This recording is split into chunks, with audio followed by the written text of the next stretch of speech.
Mga kabalik, mga ka-Mindshift, bago tayo magsimula, may gusto muna akong i-share. May isang viewer natin ang nag-email sa ating pagkatapos niyang mapanood yung Isang Tatay, Isang Kwento. Sabi niya tinamaan daw siya, parang may gumising sa kanya at doon niya na-realize na hindi lang pala siya ang may mabigat na pinagdaanan. Kaya naglakas loob siyang mag-send ng sarili niyang kwento. Hindi para magpaawa, hindi para magyabang, kundi para mag-iwan ng aral. At para sabihin sa iba na kung kaya kong bumangon, kaya mo rin. At yung kwento niya mga kabalik, mga ka-Mindshift, ito yung tipo ng kwento na akala mo tahimik lang sa simula. Pero pag tumagal, mapapansin mo may bigat, may puso at may pag-asa. Kaya ngayon ikukwento natin ang buhay niya. Hindi natin babanggitin ang pangalan niya para protektado siya at pamilya niya. Pero ang mensahe niya malinaw na malinaw. Ito ang kwento ng isang Pilipino mula Tondo, Maynila. Rags to riches. Hindi nakatapos ng high school pero hindi nagpatalo sa buhay. Simulan natin.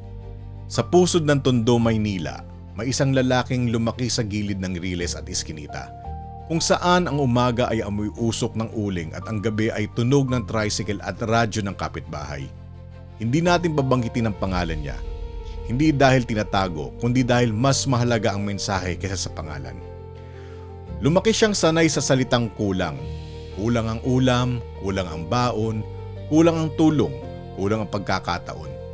Minsan ang almusal niya ay kape na halos tubig na, tapos pandesal na pinaghahatian pa nilang magkakapatid. Ang sapatos niya ilang beses nang tinahi at dinikitan. Kapag umuulan, ang bubong nila parang salaan at ang pangarap niya parang papel na laging nababasa. Noong kabataan niya may araw na pinili niyang hindi na pumasok.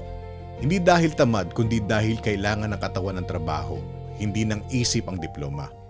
Hindi siya nakapagtapos ng high school. Masakit yun, lalo na kapag may nagsasabing hanggang diyan ka na lang. Sa Tondo madalas may label ang tao bago pa man siya makapagsimula.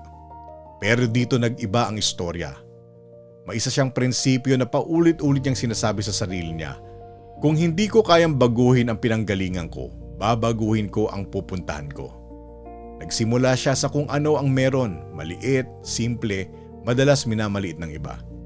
Nagbubuhat siya sa palengke, naglalako kung saan-saan, nag-aabot ng pakiusap na, "Boss, kahit isang araw lang, kapag tinanggihan, lunok na lang. Kapag tinanggap, trabaho agad." Hindi siya nagpapapansin, nagpapakita siya ng resulta. Sa bawat sahod, hindi niya inuuna ang yabang. Inuuna niya ang disiplina. May rule siya. Bago luho, ipon. Bago porma, puhunan.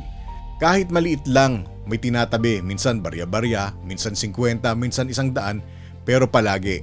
Habang ang iba pag may extra, diretso gala, siya diretsong tanong. Nagtatanong siya sa mga veterano. Paano magpresyo, paano humawak ng pera, paano umiwas sa utang na patong-patong ang tubo. Nagtatanong siya kahit napapahiya kasi mas nakakahiyang manatiling walang alam. Wala siyang diploma ha, pero gumawa siya ng sariling high school. Ang kalye, ang palengke, ang mga customer, ang mga pagkakamali. At maraming pagkakamali. Minsan nalugi siya. Minsan napagkamalan siyang manloloko kahit hindi.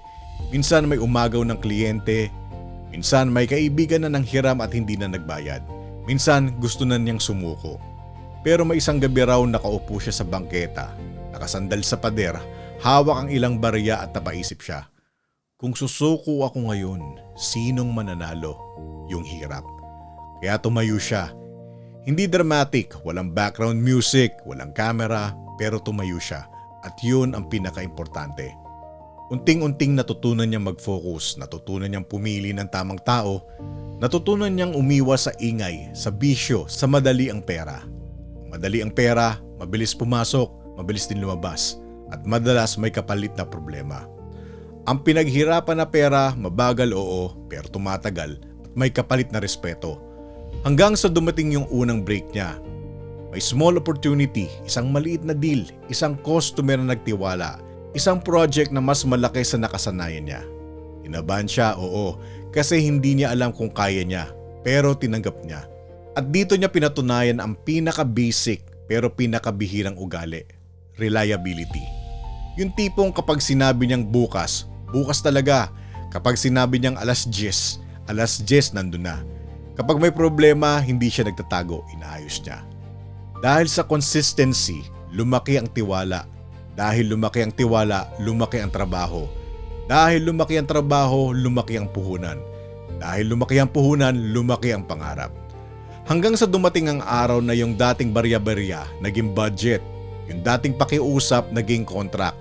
Yung dating boss, patrabaho, naging boss, kami na ang bahala.